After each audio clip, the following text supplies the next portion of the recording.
All right, joining us now, Democratic Senator Elizabeth Warren of Massachusetts. We have a lot to talk with you about this morning. Thank you for coming on, but we'll start by asking you for your reaction to this verdict, to this result.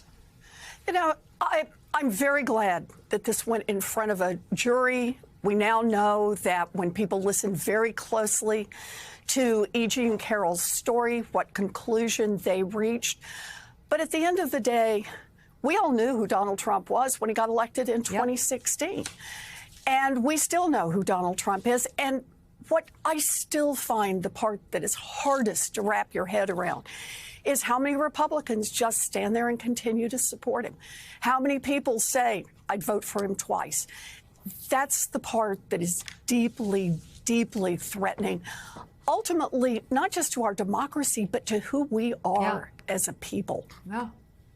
Yeah, well, it's a cult. I mean, that's what cult members do. If a cult leader tells cult members to harm themselves, and in this case it would be politically or harming the country or lying to people, they do it, Senator. I mean, it is a real sickness in our politics now. You know, though, it's also about power. It's about a Republican Party that wants power at any cost. And if that means embracing someone who has been credibly accused of sexual misconduct over and over and over, if it means taking a political position that they're going to win by keeping American citizens from voting or from getting their votes counted, if it means embracing white supremacists, if it means embracing the NRA, even as we face one mass shooting after another, then they're willing to do it in order to try to hang on to power. And I think that is the ultimate threat to the way our nation operates. We built a democracy on the notion that everyone would at least pitch in at some level and try to work for the good of the country. But these Republicans, they're working for power for the Republicans, period. So how do you, because, you know, Senator, I'm always the one saying if people need to sit down, they need to talk. They need to figure out how to come to a resolution on all of the big issues of the day. We may not agree, but we've got to work together. The question is, though, how do you work with senators across the aisle who are trashing the jury system, saying it's a joke, and a senator who actually that you have to work with says that the fact that Donald Trump was found by 6 men and 3 women in a jury of his peers that his attorneys helped put in the jury box, the fact that they found him liable for sexual abuse makes him want to vote for the sexual abuser twice. Yeah, you know, obviously, this is really hard. And my job in the United States Senate, the job of all of us, is try to find places where we can work together. But the idea of Republicans who are trying to undermine our democracy and undermine how the systems work, that is a genuine threat. We also are watching hostage taking.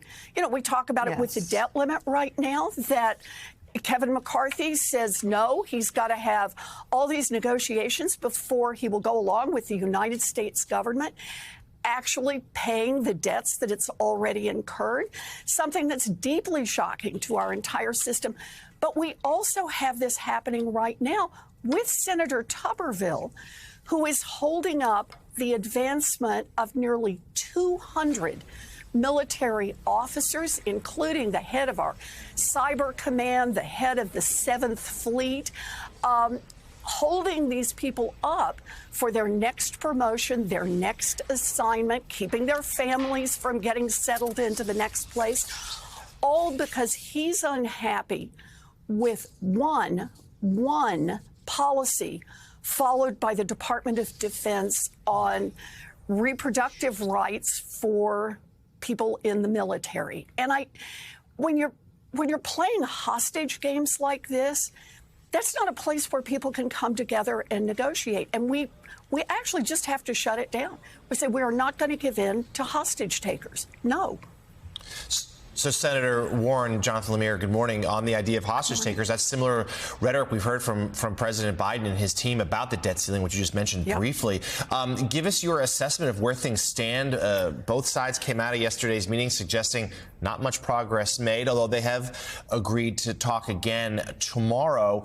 And in particular, Senate Minority Leader McConnell has been viewed by many as someone who might be a key here, even if just for a short-term extension, that he could step in.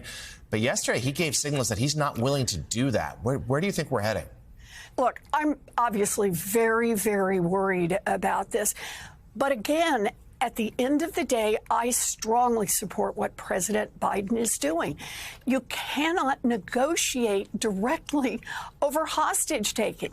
If we say to the Republicans, OK, you're going to get a bunch of things that you could not get through ordinary negotiations solely because you are willing to put millions of people out of work.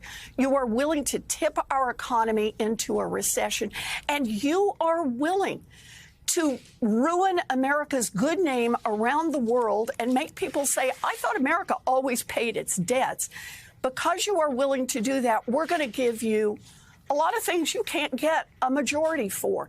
That can't be how we go, because once you do that once, man, you're down the path, and it will happen again and again and again. So I think the president is doing the right thing. He's talking with Kevin McCarthy. He absolutely should. He's talking about 2 tracks. We'll negotiate on budget. That's fine. But you've got to raise the debt ceiling. At the same time, he's opening the door to other ways to deal with the debt ceiling, including the 14th Amendment, and saying the Constitution already says no one shall question the lawful debts of the United States of America. That's what he's got to do. And it's up to the rest of us to put pressure on the Republicans to back off from threatening the American economy, American jobs, and America's good name around the world. Senator Elizabeth Warren, thank you, as always. Thank you for coming on the show this morning. We appreciate it.